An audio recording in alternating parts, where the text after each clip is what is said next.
ചരിത്രശുദ്ധി സൂക്ഷിക്കുവാൻ അല്ലാഹു പറയുന്നു, വദ്കുർ ഫിൽ കിതാബി മർയം ഇദ് തബദത് മിൻ അഹ്ലിഹാ മകാനൻ ശർഖിയ്യ. വദ്കുർ ഫിൽ കിതാബി മർയം, നബിയേ വിശുദ്ധ ഖുർആനിൽ മറിയം ബീവിയുടെ ചരിത്രം നിങ്ങൾ പറഞ്ഞു കൊടുക്കണം. മറിയം ബീവിയെ കുറിച്ച് പറഞ്ഞു കൊടുക്കണം. മറിയം ബീവിക്കന്ന് വയസ്സ്, മറിയം ബീവി ടീനേജറാണ്. ക്രിസ്തീയ ചരിത്രപ്രകാരം മറിയം ബീവിക്കന്ന് 15 വയസ്സാണ് പ്രായം. 14-15 വയസ്സ്. മഹാനായ ഈസ നബി അലൈഹിസ്സലാമിന് അവർക്ക് കൺസെപ്ഷൻ നടക്കുമ്പോ, ഗർഭധാരണം നടക്കുമ്പോ അത്രയായിട്ടുള്ളൂ. വദ്കുർ ഫിൽ കിതാബി മറിയം, മറിയം ബീവിയെ പറ്റി പറഞ്ഞു കൊടുക്കൂ നബിയേ. ഇദിൻ തബദത് മിൻ അഹ്ലിഹാ മകാനൻ ശർഖിയ്യ ഫത്തഖദത് മിൻ ദൂനിഹിം ഹിജാബാ ഫഅർസൽനാ ഇലൈഹാ റൂഹനാ ഫതമസ്സല ലഹാ ബശറൻ സവിയ്യ.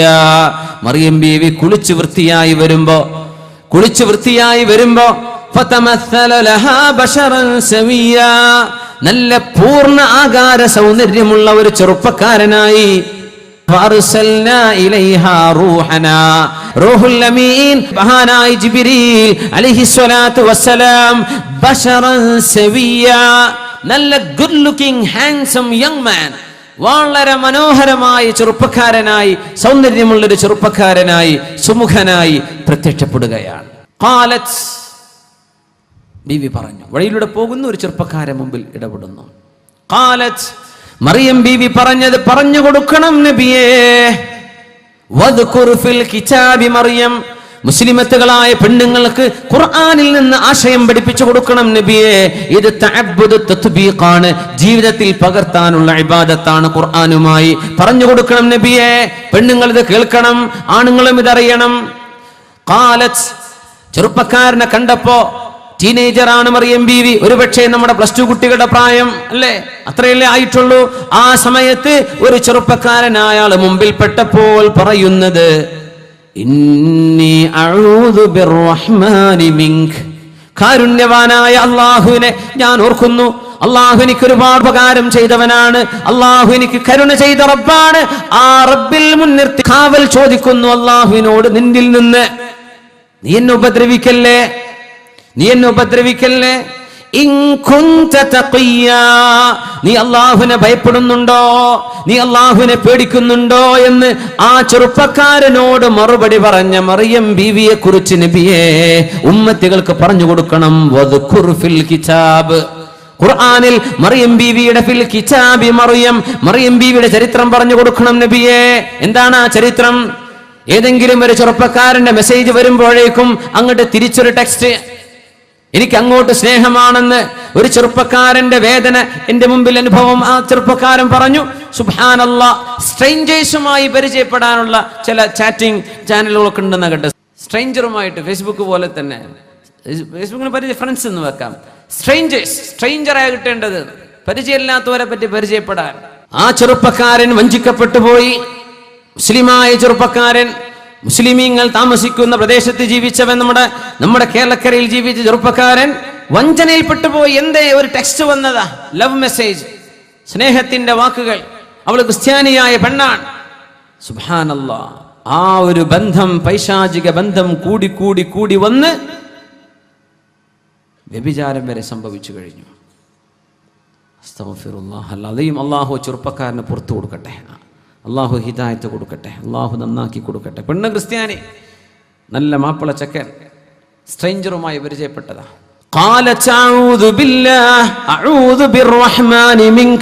കാരുണ്യവാനായ അല്ലാഹുവേ, നീ എനിക്ക് കാവൽ തരണമേ എന്ന് പറയുന്ന പെൺകുട്ടികളുണ്ടോ? അല്ലാഹുവേ, ടെക്നോളജി നീ തന്ന വലിയ അനുഭവം, നീ തന്ന ഏറ്റവും വലിയ നിഅമത്ത് ടെക്നോളജി. മൊബൈൽ ഫോണുകളും നമ്മുടെ ഇന്റർനെറ്റ് ഉപയോഗിക്കാൻ സാധിക്കുന്ന ഡിവൈസുകളും ഒക്കെ എല്ലാം നീ തന്ന വലിയ അനുഗ്രഹം റബ്ബേ. ഇത്രയും നിഅമത്ത് നീ എനിക്ക് തരുമ്പോൾ ഞാൻ അതിന് നന്ദികേട് ചെയ്യുന്ന ആളായി മാറാൻ പാടില്ലല്ലോ പടച്ചവനെ. അഊദു ബില്ലാഹ്, അല്ലാഹുവേ കാവൽ തരണം, മനസ്സിനെ പിടിച്ചു നിർത്താൻ. പിശാചിങ്ങനെ പറയും, ആയിക്കോട്ടെ, കല്യാണം കഴിക്കാത്ത ആളുകൾ ഷിറാറുക്കും ഉസ്സാബുക്കും, നബി തങ്ങൾ പറയുമായിരുന്നു, നിങ്ങളിൽ കല്യാണം കഴിക്കാത്ത ആളുകളാണ് ഷിറാർ, ഏറ്റവും വലിയ ഷർറിന്റെ ആളുകളെന്ന്. ആണോ അല്ലയോ? കല്യാണം കഴിക്കാത്ത ആളുകളാണ് ശിറാറുക്കും ഉസ്സാബുക്കും.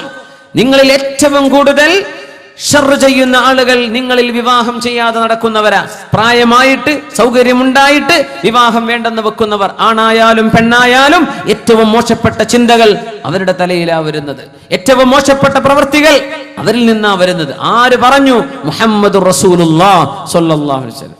നിങ്ങൾ പറഞ്ഞിട്ടുണ്ടോ അഊദു ബിർറഹ്മാനി മിൻക, കാരുണ്യവാനായ അല്ലാഹുവിൽ ഞാൻ കാവൽ ചോദിക്കുന്നു, അല്ലാഹുവേ എന്റെ മനസ്സിനെ പിടിച്ചു നിർത്താൻ കരുത്തേകണേ അല്ലാഹുവേ ഒരന്യ പെണ്ണിനോടോ ഒരന്യ പുരുഷനോടോ എനിക്ക് ബന്ധമുണ്ടാകരുത്.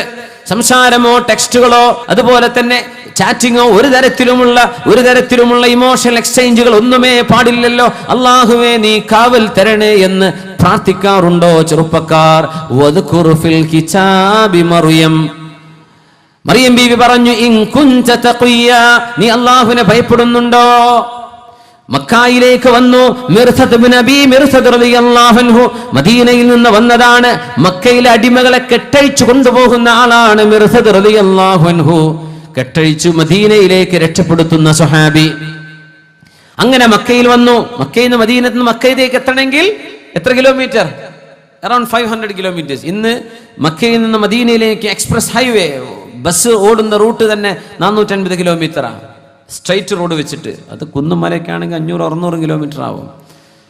നിബിധങ്ങളൊക്കെ ഹിജറ പോയതൊക്കെ ആലോചിച്ച് നോക്കി. യാ അല്ലാഹ്, നമുക്ക് ബസ്സിലിരുന്ന കാല് കടഞ്ഞിട്ട് കാല് നീര് വരുന്നു. 5 മണിക്കൂർ 4 മണിക്കൂർ എയർ കണ്ടീഷൻ ചെയ്ത വോൾവോ ബസ്സിൽ യാത്ര ചെയ്യുമ്പോൾ മക്കയിൽ നിന്ന് മദീനത്തേക്ക്. സുബ്ഹാനല്ലാഹ്, നമ്മൾ ആലോചിച്ചിട്ടുണ്ടോ? നമ്മുടെ ഹബീബ് നടന്നുപോയ ദൂരമാണിത്. നമ്മുടെ ഹബീബിന്റെ കൂടെ 250 സ്വഹാബികൾ നടന്നുപോയ ദൂരമാണിത്. സുബ്ഹാനല്ലാഹ്. ഉംറക്കൊക്കെ പോകുമ്പോൾ ആ ഒരു ഫീലിംഗ് ഇങ്ങനെ വരണം. അപ്പോഴേ ആ ഉംറക്കൊക്കെ റാഹത്താവുള്ളൂ. ആ ഒരു കഴിഞ്ഞ കാലവുമായി നമ്മെ ഒന്ന് ബന്ധിപ്പിച്ചു നോക്കിയാൽ നമ്മൾ എന്താ ചെയ്തത്? ഒന്നും ചെയ്തില്ല. മിർസദ് റളിയല്ലാഹു അൻഹു മക്കയിലേക്ക് വന്നിരിക്കുന്നു. മക്കയിലെ മുസ്ലിമീങ്ങളായ ആളുകളെ പിടിച്ചു കെട്ടിവെക്കാറുണ്ട് മക്കക്കാരായ പ്രമാണിമാർ. അവരിൽ നിന്ന് കെട്ടഴിച്ചു കൊണ്ടുപോകാൻ വന്നു മിർസദ് ഇബ്നു അബീ മിർസദ് റളിയല്ലാഹു അൻഹു. മക്കയിലൂടെ അങ്ങനെ നടക്കുമ്പോ ബഹുമാനപ്പെട്ടവരുടെ നിഴലിങ്ങനെ കണ്ടപ്പോ, ജാഹിലിയ്യ കാലത്ത് ഇസ്ലാമിലേക്ക് വരുന്നതിന് മുമ്പ് പരിചയപ്പെട്ട ഒരു പെണ്ണുണ്ടവിടെ. അനാഖ് എന്നാണ് അവളുടെ പേര്. അവൾക്ക് സൗന്ദര്യമുണ്ട്, പക്ഷേ അവൾ വ്യഭിചാരം ഇഷ്ടപ്പെടുന്നവളാണ്. അനാഖ് മിർസദ് എന്നവര് വരുന്നവൾക്ക് ചെറിയ സൂചനയുണ്ട്. മിർസദ് എന്നവർ ഇപ്പൊ മുസ്ലിമാണ്.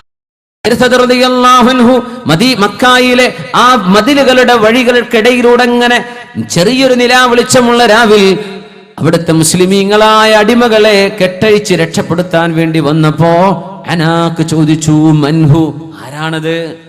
മിർസദ് എന്നവര് മിണ്ടിയില്ല. അമിർസദു, ഇത് മിർസദാണോ? നഅം, അതെ. മിർസദേ, ഇന്ന് രാത്രി എന്റെ വീട്ടിൽ നിങ്ങൾ താമസിക്കണം. ആര്? കല്യാണം കഴിച്ച പെണ്ണല്ല ഈ പറയുന്നത്, ഭർത്താവിനോടല്ല ഈ പറയുന്നത്. പച്ചയായ വ്യഭിചാരം, പച്ചയായ തിന്മയിലേക്ക് വിളിക്കുകയാണ്. മിർസദ് എന്നവർ ചെറുപ്പക്കാരെ, സ്വഹാബിയാണ്, ചെറുപ്പക്കാരനാണ്. നിങ്ങളെപ്പോലെ മാംസവും അതുപോലെ തന്നെ മജ്ജയും ബുദ്ധിയും ശരീരവും വൈകാരിക ചിന്തകളും ഒക്കെ വരുന്നൊരു സ്വാഭാവിക മനുഷ്യൻ. പക്ഷേ സ്വഹാബി. യാ അനാഖു, അനാഖ് എന്താ പറഞ്ഞത്? മിർസദേ, ആരും അറിയില്ല, ഇന്നത്തെ രാത്രി എന്റെ അടുത്ത് താമസിക്ക്, നാളെ പോയിക്കോ. മിർസദ് റളിയല്ലാഹു അൻഹു ഒരൊറ്റ വാക്ക് പറഞ്ഞു, അനാഖേ, ഇന്നല്ലാഹു ഹറമ സിനാ, അല്ലാഹു സിന, വ്യഭിചാരം ഹറാമാക്കിയിരിക്കുന്നു. അനാഖ്, നമുക്കത് പാടില്ലല്ലോ. അല്ലാഹു അത് ഹറാമാക്കിയിട്ടുണ്ട്. അതിന്റെ ശിക്ഷ നാളെ നരകമാണ്. അല്ലാഹു കാത്തുരക്ഷിക്കുമാറാകട്ടെ. അല്ലാഹു കാത്തുരക്ഷിക്കുമാറാകട്ടെ. അനാഖേ, ഇന്നല്ലാഹ ഹറമ സിനാ, അല്ലാഹു വ്യഭിചാരം ഹറാമാക്കി എന്ന് പറഞ്ഞപ്പോഴേക്കും അനാഖിന്റെ മറുപടി, യാ മിർസദു, മിർസദേ, ഞാൻ വിളിക്കുന്ന തിന്മയിലേക്ക് നീ വന്നില്ലെങ്കിൽ ഞാനിവിടെ ഉറക്കെ വിളിച്ചു പറയും. ലാ അസ്വീഹ്, ഞാൻ ഉറക്കെ വിളിച്ചു പറയും. നീ പറഞ്ഞു എന്ന് പറഞ്ഞു. അവളങ്ങോട്ട് വിളിച്ചു പറഞ്ഞു, നാട്ടുകാരെ, നിങ്ങളുടെ അടിമകളൊക്കെ കെട്ടഴിച്ചു കൊണ്ടുപോകാൻ മിർസദ് വന്നിരിക്കുന്നു, പിടിച്ചോളൂ എന്ന് പറഞ്ഞു. സുബ്ഹാനല്ലാഹ്, എല്ലാവരും വീട്ടിൽ നിന്ന് ഇറങ്ങി വന്നു. മിർസദ് എന്നവരുടെ പിന്നാലെ കൂടി മിർസദ് ഓടി ഓടി ഓടി അദ്ദേഹം പറഞ്ഞ മക്കയിലെ ഒരു മലമ്മ കയറി പിടിച്ചു. അവിടെ ഒരു മാളമുണ്ട്, ഞാൻ അതിൻ്റെ അകത്ത് കയറി. രാത്രി അവര് എന്നെയും അന്വേഷിച്ചു വന്നു.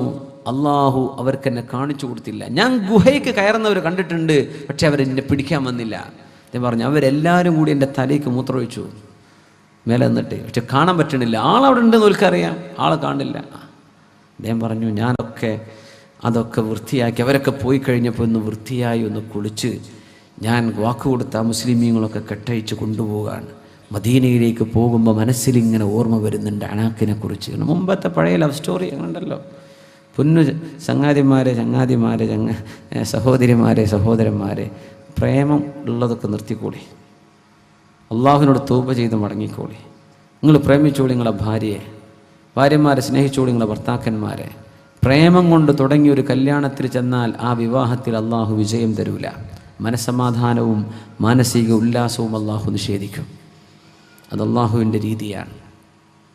അതുകൊണ്ട് സംഭവിച്ചതൊക്കെ അള്ളാഹു പുറത്തു തരട്ടെ. അഫല്ലാഹു അമ്മ സലഫ്, കഴിഞ്ഞു പോയതൊക്കെ അള്ളാഹു മാപ്പ് തരട്ടെ. ചെറുപ്പക്കാരെ, അള്ളാഹുവിൻ്റെ വഴിയിലേക്ക് വന്നോളിൻ. നിങ്ങൾക്ക് ഹലാലായി അള്ളാഹു അനുവദിക്കുന്ന നിങ്ങളുടെ ഭാര്യയെ ലഭിക്കുന്നത് വരെ വല്യസ്തഅഫിഫ്, ശരീരം കൊണ്ട് ഹറാമ് ചെയ്യാതെ സൂക്ഷിച്ചോളൂ. പെണ്ണെ, അള്ളാഹു അനുവദിച്ച രീതിയിൽ ഒരു ഭർത്താവ് നിനക്ക് ലഭിക്കുന്നത് വരെ, വിവാഹം ചെയ്യുന്നത് വരെ ശരീരം സൂക്ഷിക്കൂ പെണ്ണെ. വല്യസ്തഅഫിഫില്ലദീന ലാ യജിദൂന നികാഹൻ ഹത്താ യുഗ്നിയഹുമുല്ലാഹു മിൻ ഫദ്ലിഹി.